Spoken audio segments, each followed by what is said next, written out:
Tonight on the Maui Daily Report, the Wailuku Film Festival lights up the old town, streetlights may be confusing seabirds, Na Kamehameha commemorative Pa'u parade is this Saturday, and Tom is back with the Hawaii Immigration Report. Aloha, welcome to the Maui Daily Report for Thursday, June 18th, 2026. I'm Joab. Downtown Wailuku rolled out the red carpet Wednesday night as the inaugural Wailuku Film Festival opened with a packed reception at the Naylor Theater and standing room crowds for screenings at the historic Iao Theater. Festival organizers say more than 100 films will be showcased throughout the week, with opening night drawing filmmakers, elected officials, and community leaders from across Maui. One of the biggest crowds gathered for the water sports feature, Concrete and Salt, featuring music by Jack Johnson, with lines stretching down Market Street before showtime. We stopped by opening night to see why organizers are calling Wailuku the place to be for film lovers this weekend. Downtown Wailuku was the place to be last night, let me tell you. The amazing Naylor Theater, to be exact. It was the opening reception where all the mucky mucks gathered to celebrate the inaugural Wailuku Film Festival. And the place was stuffed to the rafters with luminaries. Maui County Council members, for instance. Thanks for coming down, Gabe. Good to be here. This is great. Yeah, man. I mean, Wailuku, right? Yeah, right? It's awesome. And look at you. Hey, welcome to the film festival. And look at you. Hey, you ladies are goofing off. You're not working. You work all the time. I see you on TV. Luminaries, all of you. Film Commissioner and Festival Director Brian Kohne, Brad from Hiseko Lab. Learning. All right, Wailuku Film Festival, man. You guys did it. You guys did it. Heck, they even had singing luminaries like Eric Gilliam. Hey, you know what Gilliam said? He said, you know what Gilliam said? He said next year he wants to call it the Gilliam Oh, okay. Wailuku Film Okay, I'm going to write that down on something. Write it down. I'm going to. All right, Eric Gilliam, ladies and gentlemen. Wow. Woo. How do you do it? I just do. I don't think about it. I just do. Yeah. The Gilliam Wailuku Film Festival. I mean, the Wailuku Film Festival. And the thing turned out to be quite the love fest with a lot of hugging and kissing going on. Look at the mayor, he's getting some love. Director Stephen Schaefer getting a big hug. And if you look close, there's Senator Lynn DeCoit getting a lay. Here's a couple of guys clasping hands and giving each other a hug. And look at Schaefer getting another hug. The vibe was great. There was so much love in the air, we almost forgot we were there to talk about films. With over 100 films overall, Wailuku is the place to be this weekend. It's the hottest ticket in town. I had to take a shot of the food. They always tell you to take a shot of the food. But while the mucky mucks were partying down, just down the street at the historic Iao Theater, the lines were way down the block, all the way down Market Street to get in the water sports feature, Concrete and Salt, with surful music by Jack Johnson. Not soulful music, surful music. And if opening night was any indication, the Wailuku Film Festival is already a smashing success. And look, people are still hugging. So come on down and watch some movies. Or go to the best of the festival on Sunday, June 21st at the MAC. Patty Lee was there at the gala last night and got this exclusive interview with Maui Film Commissioner and Festival Director Brian Kohne. And we're here at the brand new Naylor Theater. Tell us what's happening tonight. Tonight is the opening night of the Wailuku Film Festival, a dream many of us long held that we started pursuing about 14, 16 months ago. I feel like I've been pregnant. Tonight's a birth. This particular event is a filmmakers reception. A lot of dignitaries are here. Our sponsors, our filmmakers are arriving today. There's going to be over 60 films represented by filmmakers, which is incredible. And I've been going to film festivals my whole life, all over the world. And the most fun you ever have as a filmmaker is exhibiting your work, sharing your work, and meeting other people. So that's what tonight's about. This reception for many people is just fun, drinks.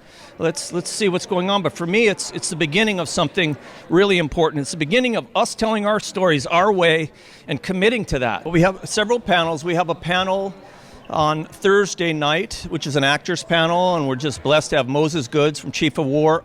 Moses is of Maui.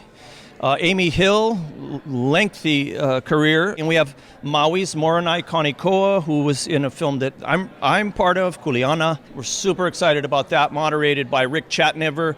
We have a panel on Saturday morning at 9 a.m., a screenwriters panel that's really exciting for writers and for non-writers. Of course, these things are live streamed and broadcast on Akakū. So that's the screenwriters panel, and it's free. At 10:30, we have a private event that will be exclusively streaming and televised, and that is a conversation with Maui's Destin Cretton. Destin will be releasing Spider-Man 4 in a month. You might have heard about that.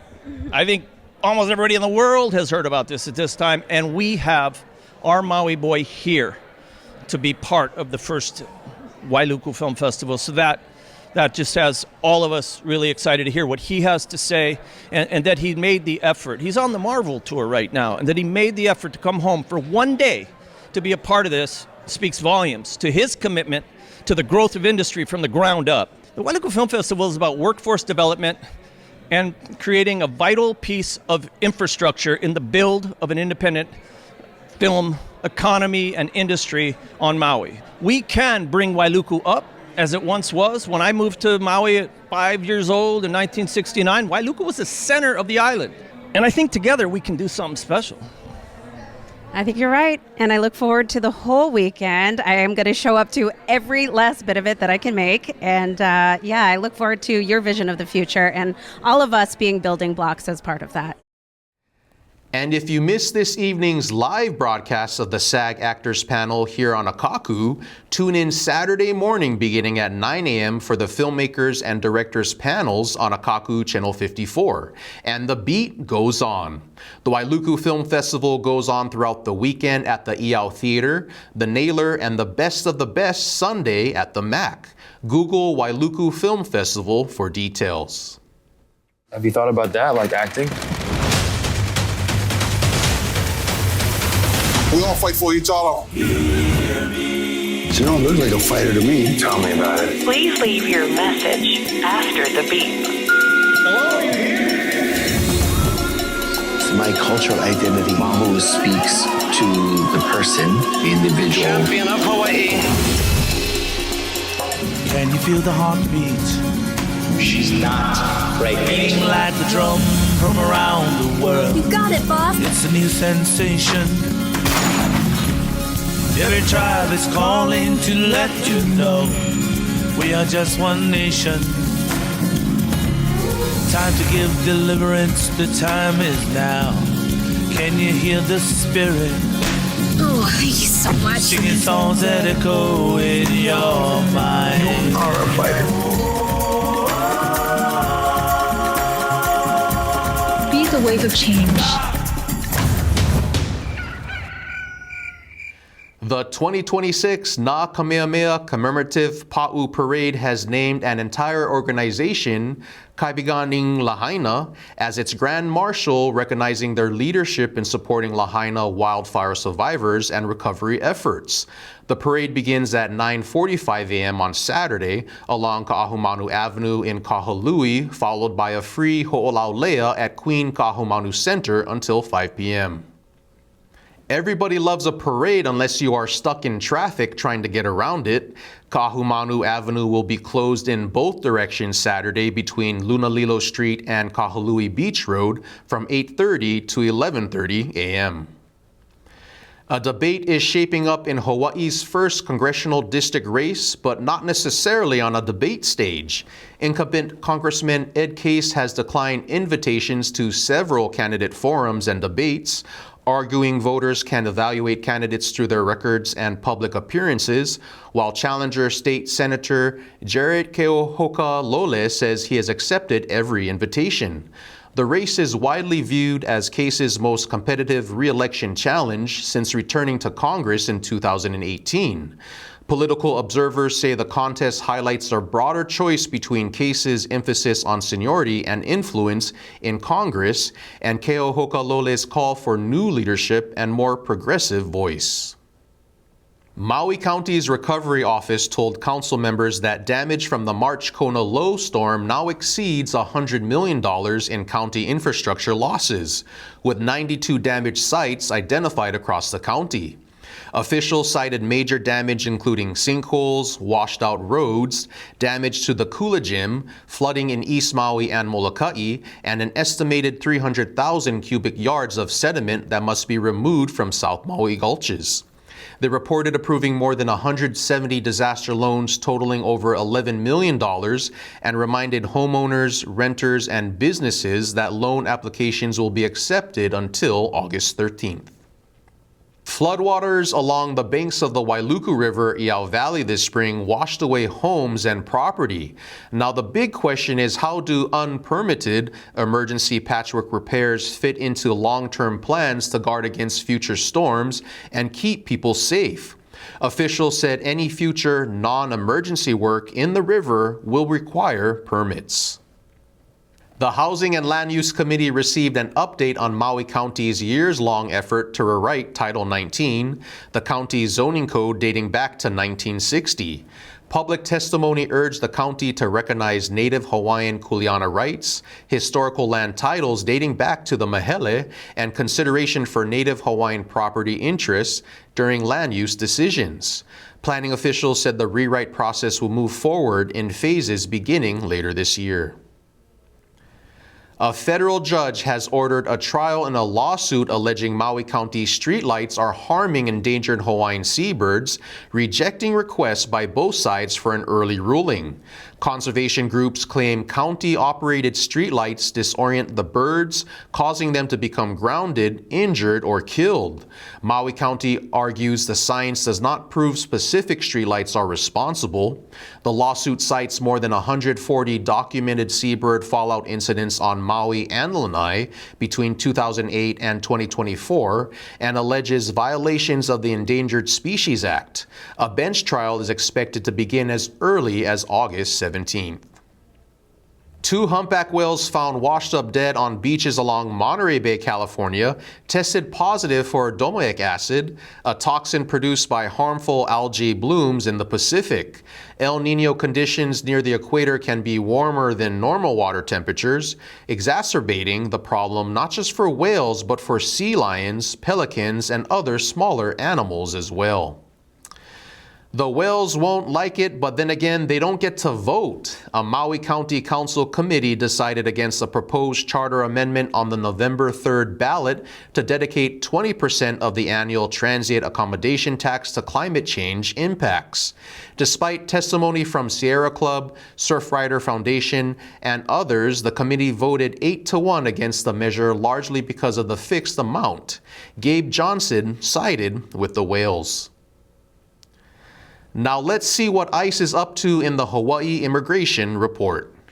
A recent story in the Associated Press reported that many Asian American and Pacific Islanders, referred to as AAPI, have experienced or witnessed some degree of upheaval because of the Trump administration's heightened immigration policies. A new poll released from AAPI data and the Associated Press show about half of AAPI adults say they or someone they know have been detained or deported within the last year, started carrying proof of immigration status or United States citizenship, upended travel plans, or significantly changed their routines because of immigration status. In Maui County, approximately 29.3% of the population identifies as Asian, and 10.4% identifies as Native Hawaiian and other Pacific Islanders. Combined, these groups make up about 40% of our diverse population. AAPI adults are one of the country's fastest growing demographics, and most AAPI adults in the United States were born outside the country. The survey found a majority of AAPI adults, about 6 in 10, believe the United States used to be a great country for immigrants, but not anymore. According to the survey report, Many of those immigrants may have green cards or be naturalized citizens, yet feel like their presence and their status in this country is under question. Restrictions on, quote, immigration and diversity, equity, and inclusion initiatives, unquote, leave many feeling conflicted about celebrating the country's 250th anniversary this year. As one person interviewed for the story said, quote, I don't think this country is founded at some point in time. It just changes from one form to another. Even the Native Americans were a long time here. I'm pretty sure that was more than 250 years ago. One more thing. Trump wants to eliminate habeas corpus, the constitutional right to be seen by a judge if you are arrested or detained, and the right to appeal your jailing. Take that away, and you can be arrested, jailed, and disappeared without a hearing and no recourse to justice. I'm Tom Blackburn-Rodriguez. Thanks for watching. Good night and good luck. Maui Humane Society and Greater Good Charities are offering 2 free spay and neuter clinics this month to help address pet overpopulation on Maui. The Lahaina Clinic for Dogs and Cats will be held through June 20th at Maui Prep Academy, followed by a Central Maui Clinic for Cats only June 24th through the 26th. Free surgeries, vaccinations, and microchipping will be available, so register through Maui Humane Society as appointments are limited and fill quickly. Before we go, let's meet our pet of the week, Snow White.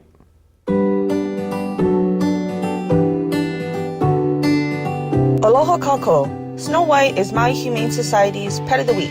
She was lost in Hana in February and brought to Maui Humane Society.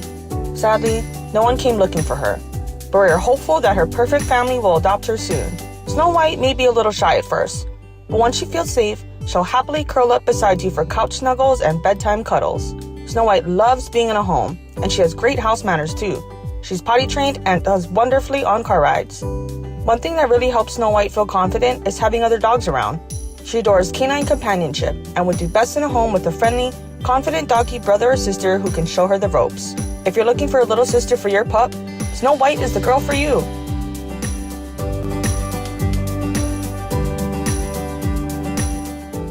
That's it for today's Maui Daily Report. Mahalo for joining us. This is how we stay connected.